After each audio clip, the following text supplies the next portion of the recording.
आजच्या या अत्यंत महत्त्वाच्या उपोषणाला भेट देताना खरं तर अत्यंत संमिश्र अशा प्रकारच्या माझ्या भावना आहेत। सर्वप्रथम या सगळ्या कर्जमाफीमधून सर्व अटी शर्ती रद्द केल्या पाहिजेत या मागणीसाठी रोहितदादा पवार आणि त्यांचे अनेक सहकारी इथे अन्नत्याग करून उपोषणाला बसलेले आहेत।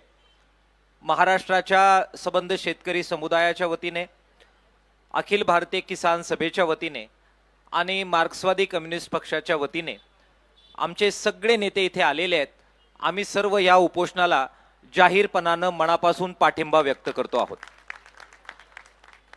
या महाराष्ट्रातील शेतकरी कर्जमुक्त व्हावा यासाठीची लढाई 1 जून 2017 रोजी पुणतांब्याच्या शेतकऱ्यांनी पहिल्यांदा सुरू केली।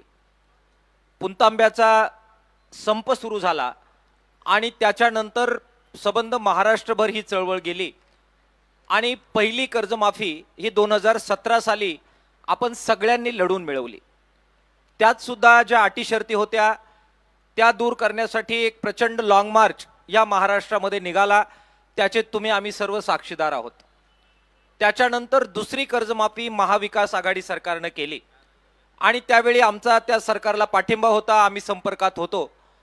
त्यात अनेक शेतकऱ्यांना न्याय देण्याचं काम त्यावेळी काही प्रमाणामध्ये झालं, मात्र त्यात सुद्धा काही उणिवा होत्या आणि त्या विरोधात तुम्ही आम्ही संघर्ष केलेले कार्यकर्ते आहोत।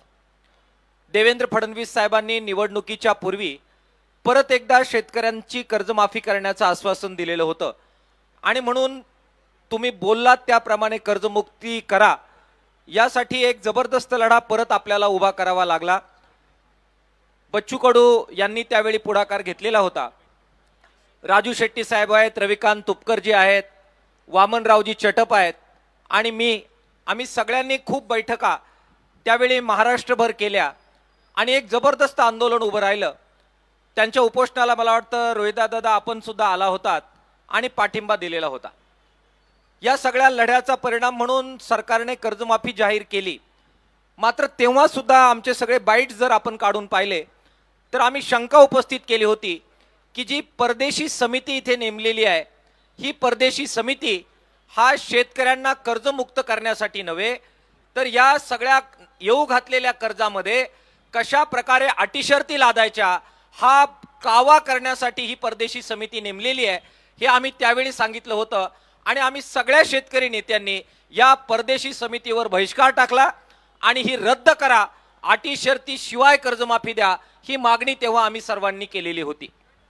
मला आठवतंय केवळ आम्हीच नव्हे, महाविकास आघाडीचे सगळे पक्ष आपण सगळ्यांनी सुद्धा त्यावेळी ह्या अटी शर्ती शिवाय कर्जमाफी करा ही मागणी तेव्हा सुद्धा केलेली होती।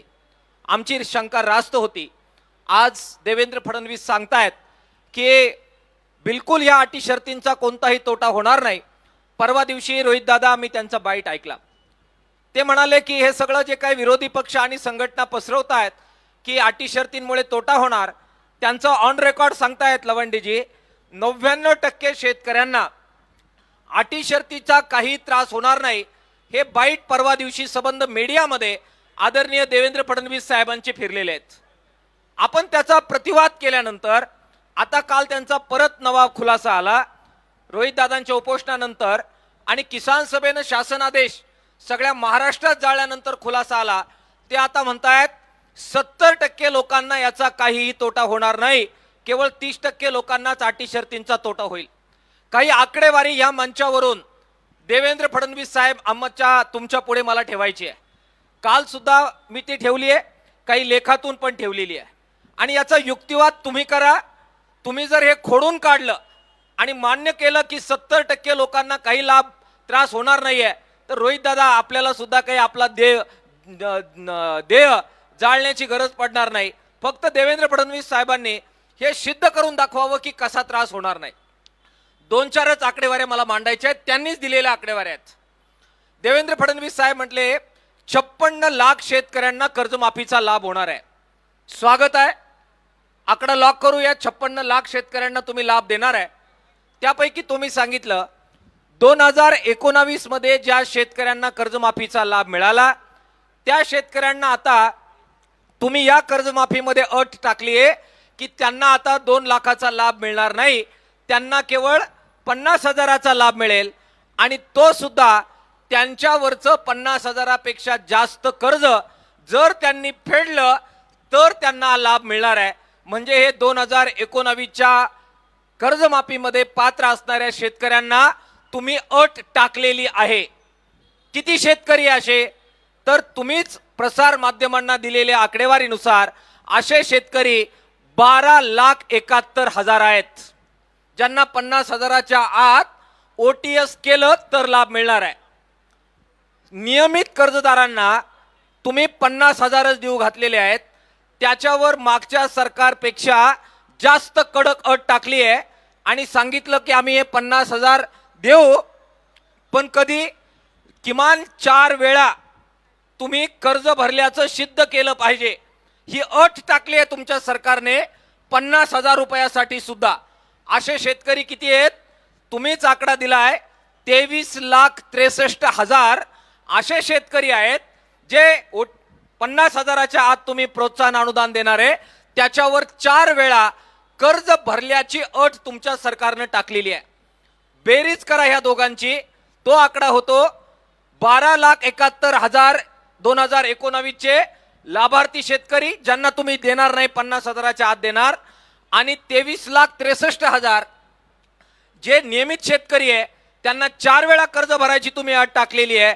असे शेतकरी 23,63,000 बेरीज केली तर असे शेतकरी होतात 36,34,000.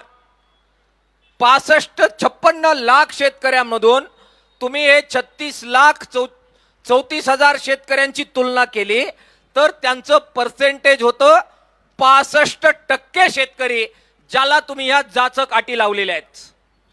अधिक आता परत ज्यांचं 2 लाखाच्या वर कर्ज आहे त्यांना परत तुम्ही अट टाकली 2 लाखाच्या वरचं कर्ज त्यांनी फेडलं पाहिजे तर कर्जमाफीमध्ये घेणार. असे शेतकरी किती आहे? तुमचाच आकडा आहे सरकारचा, 2,90,000 असे शेतकरी आहे. परत यांचं पर्सेंटेज आपण 56 लाख शेतकऱ्यांबरोबर टॅली करू, तो आकडा होतो 5%. म्हणजे 50,000च्या आत बसवलेले 65% आणि OTS मध्ये तुम्ही घ्यायला निघालेले ते 5%, म्हणजे 70% शेतकरी तुम्ही 50,000च्या आत गुंडाळलेले आहेत. हे 5% सोडले तर, आणि अटी शर्ती त्यांना लावलेल्या आहेत. तुमच्या अटी शर्ती एवढ्यावर थांबत नाही. तुम्ही 25,000च्या पगारावर राबणाऱ्या साखर कामगारांना सुद्धा कर्जमाफीतून वगळलंय. हंगामी साखर कामगार जे खरं तर 3-4 महिनेच कारखान्यात जातात, 4-5 महिनेच त्यांचा पगार होतो, 5 महिने गुणिले 25,000 म्हणजे एवढे रुपये, 1.25 लाख रुपये वर्षाला जरी मिळाले तरी त्यांना तुम्ही कर्जमाफीतून त्या साखर कामगारांना वगळले. सूत गिरणीत काम करणारे कामगार, दूध संघात काम करणारे कामगार, हे सगळे कर्जमाफीतून तुम्ही वगळलेले आहेत. मला समजत नाही, लोकशाहीवर निवडून आलेले तुम्ही आहात, संविधानिक पदावर बसलेला आहात. अहो, लोकशाहीमध्ये ज्या लोकांनी निवडणूक लढवली, रिझर्वेशनमुळे गरीब माणूसही आज पंचायत समितीत जातोय, रिझर्वेशनमुळे आमचा आदिवासी माणूस, दलित माणूस, झोपडीत राहणारा माणूस सुद्धा पंचायत समिती, जिल्हा परिषदेचा सदस्य होतोय. फडणवीस साहेब, तुमचं लॉजिक असं आहे की तो निवडून आला म्हणजे तो श्रीमंत आहे, त्याला आता कर्जमाफीची गरज नाही, त्याला सुद्धा तुम्ही कर्जमाफीतून वगळलेलं आहे. लोकशाही न समजल्याचं हे लक्षण आहे. आणि म्हणून ही सगळी बेरीज केली, हे साखर कामगार, हे लोकप्रतिनिधी वजा करा, ठोकळ बेरीज केली तरी त्याचा आकडा 70% आहे, ज्याला तुमच्या सरकारने अटी शर्ती लावलेल्या आहेत. आणि फडणवीस साहेब म्हणतायत 70% असे लोक आहेत ज्यांना कर्जमाफीच्या अटी शर्तीचा तोटा होणार नाही. साहेब, गणित काय आहे ते तुम्ही या पांडुरंगाच्या भूमीमध्ये येऊन समजून सांगा. तुमच्या बरोबरचं भांडण 1 मिनिटात छत्रपती शिवाजी महाराजांच्या साक्षीनं मिटून टाकायला आम्ही तयार आहे. 70%ला लाभ होणार नाही म्हणता आणि 70% जाम गुंतून टाकलेत, त्यापैकी 65% तुम्ही 50,000च्या आतच खपून टाकलेले आहेत.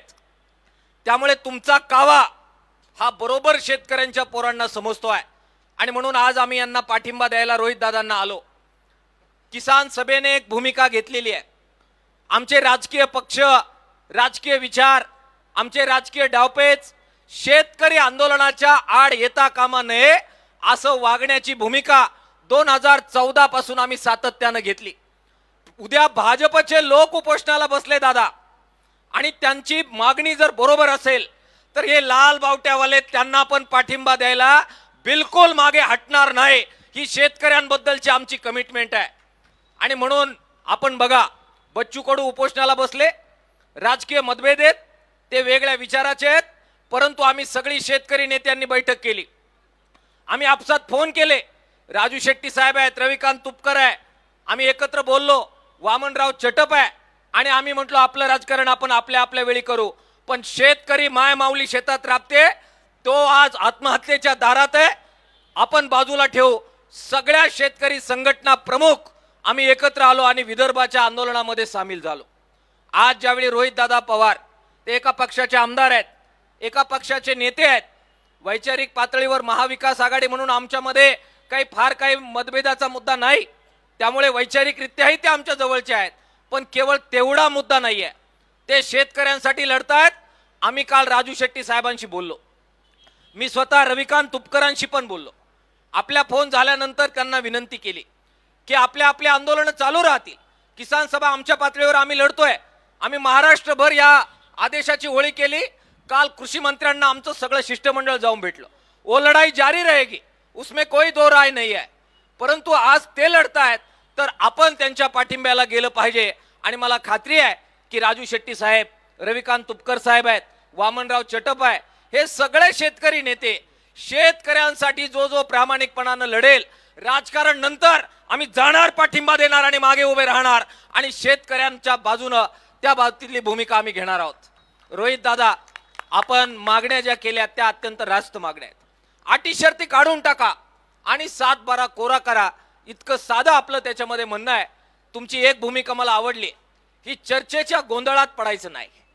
हे चर्चेला गेलं की खूप कमी लोक आहेत तो ज्यांना त्यांचा डाव आणि कावा कळतो. मला आज अजित पवार साहेबांची आठवण मुद्दाम होऊन होते आहे. मला आज फेसबुकने आठवण करून दिली. दुधाच्या आंदोलनात मी उपोषणाला बसलो होतो आणि त्याच्यानंतर ते सुटल्यावर आजच्याच दिवशी 2 वर्षापूर्वी दादांच्या बरोबरच्या बैठकीचा फोटो हा आज फेसबुकने मला आठवण करून दिला. कर्जमाफीच्या विदर्भातल्या आंदोलनानंतर राजू शेट्टी साहेब होते, रविकांत तुपकर होते, बच्चू कडू होते, मी होतो, वामनराव चटप होते, देशोन्नतीचे पत्रकार होते, आणि त्या बाजूला देवेंद्र फडणवीस साहेब होते, अजित पवार साहेब होते आणि एकनाथ शिंदे साहेब होते, कृषी मंत्री पण होते. कर्जमाफीच्या मध्ये काय डेडलॉक होणार आहे हे ज्यावेळी आम्ही सांगितलं, माझं ऑन रेकॉर्ड त्यावेळची मुलाखत आहे, अजूनही जाऊन बघा. सगळ्यात अगोदर काय क्लॅशेस होणार आहे आणि ग्रामीण अर्थव्यवस्था या घोषणेमुळे कशी कोलॅप्स होणार आहे हे ज्यावेळी सांगितलं, सगळ्यात अगोदर त्या बैठकीत आपण बरोबर बोलतो हे कोणत्या माणसाच्या लक्षात आलं होतं, ते अजित पवारांच्या लक्षात आलेलं होतं. मी नम्रपणाने सांगतो. आणि त्यावेळी प्रशांत कदम यांना जी मी मुलाखत दिलेली आहे, ऑन रेकॉर्ड आहे, त्यावेळेस सुद्धा मी हे वाक्य तुमच्या स्टेजवर आलो म्हणून एक बोलायचं आणि मागे असं नाही, त्यावेळी पण मी हे अधोरेखित केलेलं होतं. त्यामुळे देवेंद्र फडणवीस साहेबांना मला विनंती करायची आहे की ह्या चर्चा आणि चर्चाचे गोंधळ थांबवा. सरळ डिक्लेअर करा की तुम्ही 70% लोकांना कर्जमाफीचा कोणताही अटी शर्तींचा त्रास होणार नाही, हे तुमचं वाक्य आहे. ते वाक्य सिद्ध करा, मग सकारात्मकता बाकीच्या 30% लोकांच्या बाबत आपण चर्चेला सामोरं जाऊ. पण तुम्ही जे बोलताय तेच जर खोटं असेल तर मग बाकी चर्चेला अर्थ राहणार नाहीये. आणि म्हणून आम्ही सगळे बरोबर आहोत. तुम्ही लढताय. आमच्या सगळ्या शेतकरी संघटनांना मला विनंती करायची आहे की आपलं राजकारण, आपल्या संघटना आपण परत चालू, परंतु आज जे लढतायत त्यांच्या मागे आपण उभं राहू. राजकारणाच्या पलीकडे जाऊन हे काम करू. महाविकास आघाडीतील माझ्या सगळ्या सहकाऱ्यांना सुद्धा मला विनंती करायची आहे, राजकारण होत राहील, परंतु काँग्रेसचे आमचे सपकाळ साहेब आहेत, तुमच्या मंचावरून मला सांगायचं आहे, आमचे उद्धव ठाकरे साहेब आहेत, आमचे नेते आहेत महाविकास आघाडीचे, तुमच्या मंचावरून मला सांगायचं आहे की शेतकऱ्यांचा हा अभूतपूर्व लढा आहे. याच्यामध्ये रोहित दादांच्या स्टेजवर अजित नवलेने जायचं का आणि अजित नवलेच्या स्टेजवर परत अजून कोणीतरी दुसऱ्या कोणी जायचं का? हा मानपणाच्या लढाईचा हा काळ राहिलेला नाही. आणि म्हणून या पांडुरंगाच्या भूमीमध्ये वारकरी आणि शेतकरी हे खरं तर एकच आत्मे आहेत. त्या वारकऱ्यांच्या भूमीमध्ये सर्व मतभेद विसरून सर्व पक्षाच्या राजकीय नेत्यांनी सर्व संघटनांनी यावं. आपल्या गावातल्या गावखेड्यातले शेतकरी पोरांना मला सांगायचंय, अरे जातीचा प्रश्न निघाला तर किती मोठमोठ्यानं जीवाच्या आकांतानं लढता, मग मातीच्या प्रश्नासाठी मागे राहून भावांनो आपल्याला चालणार आहे का? गावागावामध्ये जिथे असाल तिथे एकत्र या. त्या ठिकाणी झेंडे पक्ष पार्ट्या बाजूला ठेवा. नेत्यांची नावं घेण्याची गरज नाही, ते सुद्धा बाजूला ठेवा. अमक्या नेत्याच्या मागे तमक्या नेत्याच्या मागे नाही. आम्ही शेतकरी पोरांच्या मागे उभं राहायला तयार आहे. पण गावागावामध्ये जातीसाठी लढलात राजे हो, एकदा मातीसाठी, परत एकदा शेतकरी बापासाठी गावागावात उभे राहा. हे शेतकरी पोरांना आव्हान, राजकीय नेत्यांना आव्हान, सगळ्या शेतकरी चळवळीतल्या कार्यकर्त्यांना आव्हान. आपण सगळे एकत्र होऊन लढूया आणि शेतकरी मायबापाचं स्वप्न जे आहे कर्जमुक्तीचं, हमी भावाचं, त्याच्यासाठी पुढे घेऊन जाऊया. मी एक फलक पाहिला, तुम्ही पीक विम्याबद्दल पण बोलतात, तुमचा आभार. महत्वाचा मुद्दा आहे तो आपण बरोबर घेऊ. आणि देवस्थान जमिनीच्या कायद्याच्या बद्दल जो परवा आपण लढून मिळवला, काही लोकांच्या आग्रहाखातर तो ड्राफ्टच त्यांनी स्थगित केला आणि नवा ड्राफ्ट करायचं म्हटलेले आहेत. या सगळ्या शेतकरी प्रश्नांसाठी भावांनो एकजुटीनं लढूया. राजकारणाच्या वेळी राजकारण, पण लढाईच्या वेळी शेतकरी बापाबरोबर इमान राखून लढूया. देवेंद्र फडणवीस साहेबांना शेवटची विनंती आहे की अंत आमचा पाहू नका, परंतु या अंतिम टप्प्यामध्ये